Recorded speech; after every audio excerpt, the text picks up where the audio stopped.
그리스도 중심 성경 읽기에 참여하시는 성도 여러분, 정말 환영합니다. 오늘은 열왕기상 20장에서 열왕기하 6장까지 함께 읽도록 하겠습니다. 지난 시간에는 솔로몬 이후 아합까지 심각해진 우상 숭배로 하나님에게서 멀어진 이스라엘의 영적 암흑기에 대해서 알아보았는데요. 또한 이러한 상황을 극복하기 위해 하나님의 사람으로 고군분투한 엘리야 선지자의 탈진과 회복에 대해서도 알아보았습니다. 엘리야는 하나님이 준비하신 엘리사를 후계자로 세우고 선지자로서 훈련합니다. 오늘 내용은 먼저 선지자 엘리야가 갈멜산에서 바알과 아사라 선지자들을 이긴 놀라운 사건에도 불구하고 여전히 변하지 않았던 아합 왕의 최후에 대해서 알아볼 것입니다. 그 다음으로 엘리야에서 엘리사로 영적 지도력이 이양되는 그 과정에 대해서도 알아보려고 합니다. 열왕기상 20에서 22장은 아람의 베나닷 왕이 총독 32명과 함께 이스라엘을 정복하기 위해 수도 사마리아 성을 에워싸는 사건으로 시작합니다. 베나닷은 두 가지 요구를 하는데요. 첫째는 왕이 소유한 은금과 왕의 가족을 다 내놓으라는 것입니다.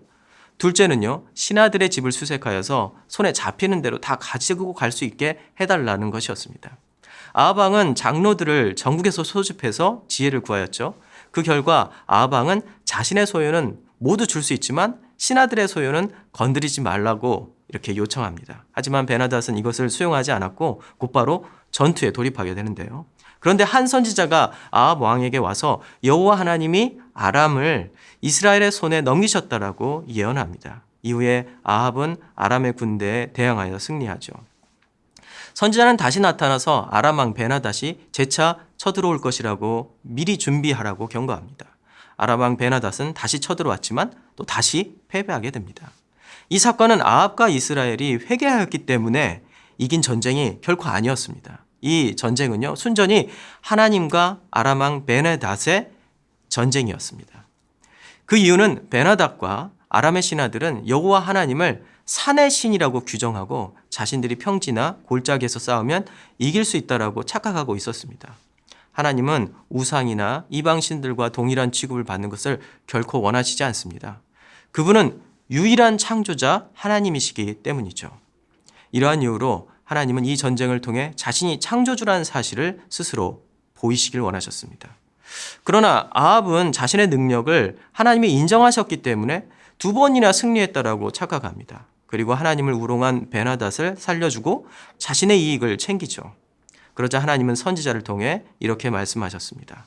그가 왕께 아뢰되 여호와의 말씀이 내가 멸하기로 작정한 사람을 내 손으로 놓았은즉 내 목숨은 그의 목숨을 대신하고 내 백성은 그의 백성을 대신하리라 하셨나이다.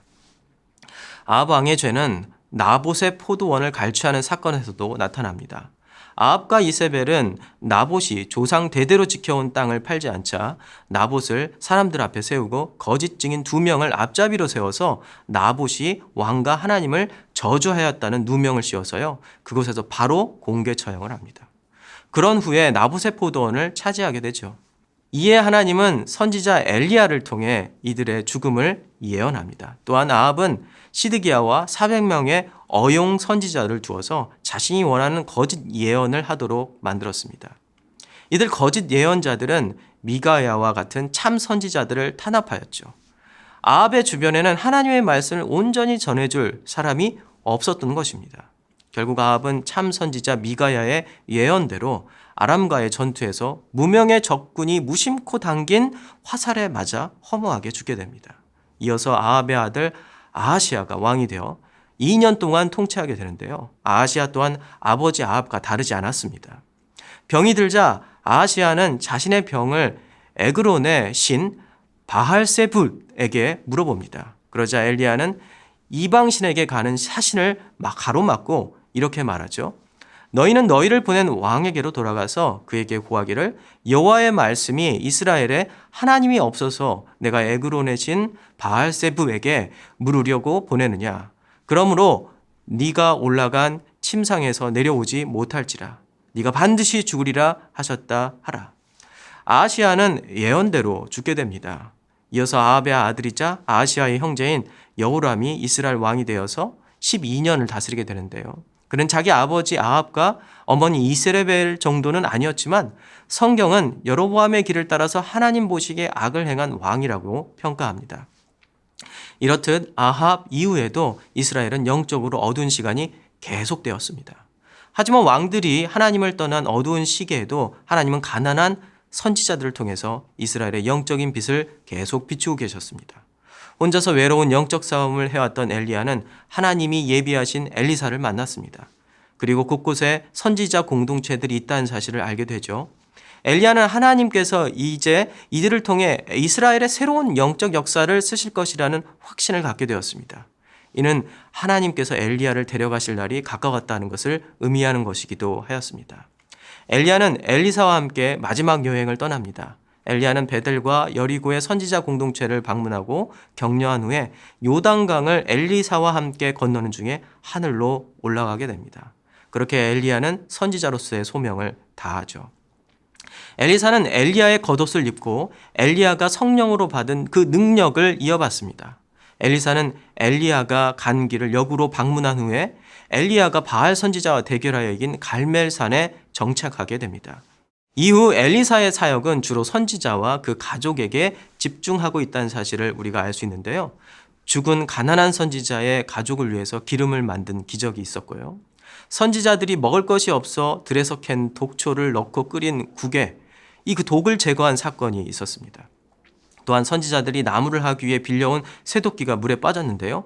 이 쇠도끼를 물 위에 떠오르게 하는 기적, 이런 것도 바로 이 선지자들을 위한 그리고 그의 가족을 위한 기적이었죠.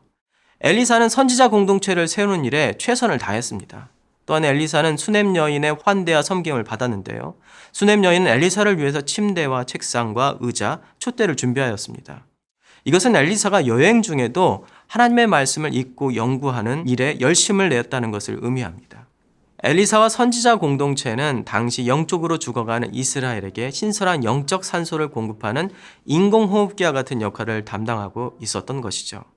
비록 이들은 왕과 세속의 권력과 경제력에서 비켜나 있었던 소수의 무리들이었지만 이들은 하나님을 향한 순수한 신앙을 지킨 등불과 같은 존재들이었습니다.